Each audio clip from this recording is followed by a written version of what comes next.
Hola, ¿cómo están, my compañeros? Does this woman in this picture not seem a bit angry? They would tell them to sit still so that picture would not become fuzzy. And so this is her. That's the most epic resting bee face I have ever witnessed throughout my whole existence. Her name is Elizabeth Stone, Mrs. Stone. This is her cabin, Elizabeth Stone cabin, and it was built at, who would have guessed it, 215 Mason Street, 1930s. I think it was moved to Mason Street. But regardless, Mason Street, she looks as if she might be a witch, truth be told. I really wouldn't be surprised if she was into that black magic. You can see here, it looks like they have,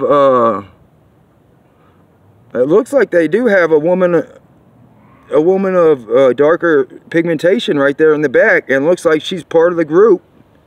So, I mean, the idea that there wasn't integrated areas, it's kind of laughable. This woman, Miss Stone, she was a big proponent of women's suffrage. And so in that instance, you can say, it says, I'll read it to you. Elizabeth Stone is one of the most beloved figures in our community's history. A celebrated cook and hostess, she was the social center of early Fort Collins life. From this log house, built in 1864 near present-day Linden and Jefferson Street, she and her husband Lewis ran the dining hall at Camp Collins during its years as a military post. The soldiers affectionately nicknamed her Auntie for the comfort she brought to their lives far from home. Elizabeth Stone later partnered with Henry Clay Peterson to start the city's first flour mill and brick kiln. An ardent supporter of women's suffrage, so in that instance, you know that she's a very liberal-minded individual, which is a liberty lover. You love liberty. Liberty is to be loved. Hedonism is to be avoided.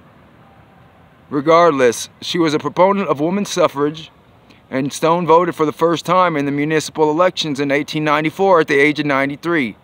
When she died 1 year later, all local businesses closed for her funeral while the bell in the firehouse tower tolled 94 times, honoring each year of her long, active life.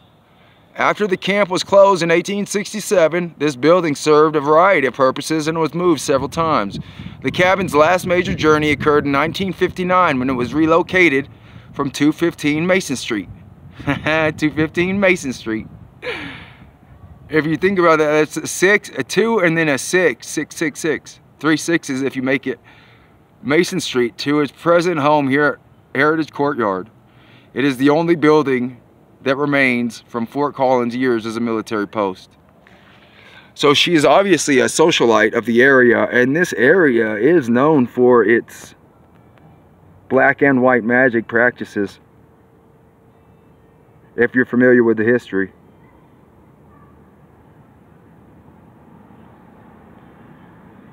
The woman caught my eye, just her face.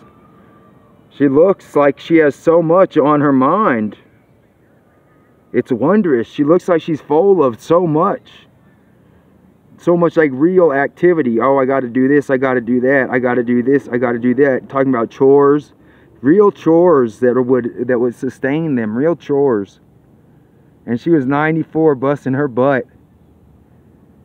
Regardless of her religion, I'm not sure whether she was good or bad in her mind. She still is an excellent example of effort and strength. I do believe this picture also is a representation of the fairness that all people feel at all times, a majority of the time.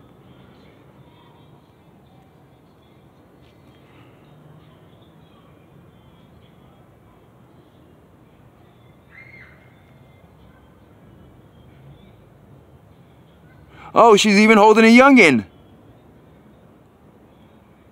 Very cool. This building is right here.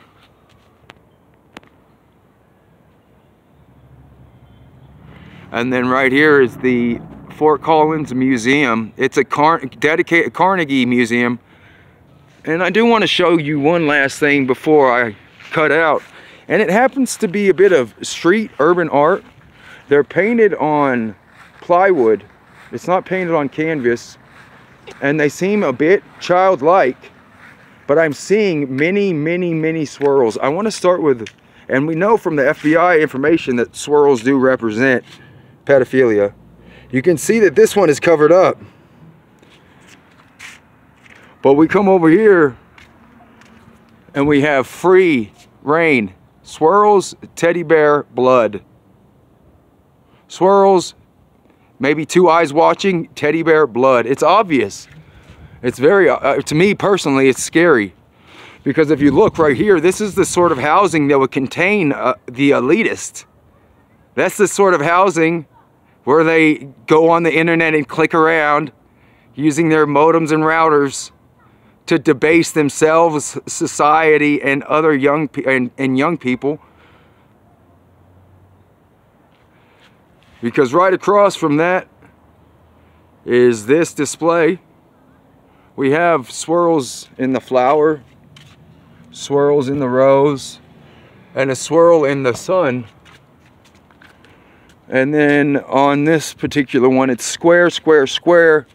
And it's atop another painting that happens to be gears, a bicycle, and a tire.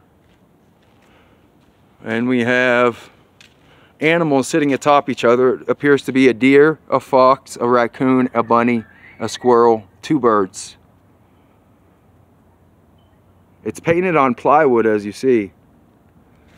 But what caught me most was the swirls, and then not only the swirls, but the hidden swirl, the kind of denoting the innocuous attempt to put symbols out to be seen by those with eyes to see.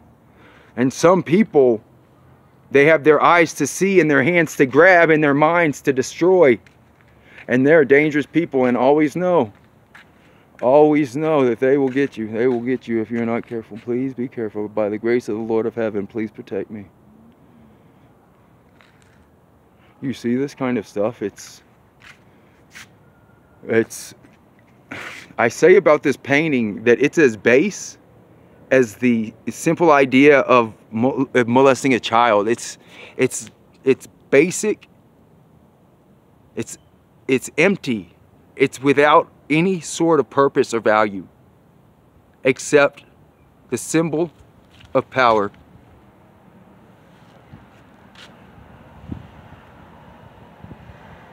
This is a very prominent section here in Fort Collins. These buildings have been here for over 100 years, moved several times, so they obviously are of some prominence. You know, at the official executive building I have of Fort Collins, I noticed that the Colorado flag flies a bit higher than the flag of the United States of America. I do believe them to consider themselves, I do believe that they consider themselves separate, better, elite, above. That's what it is. They consider themselves above. And the moment that you consider yourself better than another person, you believe a person to be subhuman, subpar, that's the moment that atrocities can take place. That's the moment that the worst things that have ever happened in this world occur. When people consider other people to be subhuman. The attempt of breaking the chain of violence and destruction is all one can hope for. And we can also hope to reduce that number. 700,000 young people a year go missing. Let us reduce that number through our efforts and with our eyes to see. Children are not to be molested. Children are not to be used. And it's of no benefit to anyone to entertain those ideas.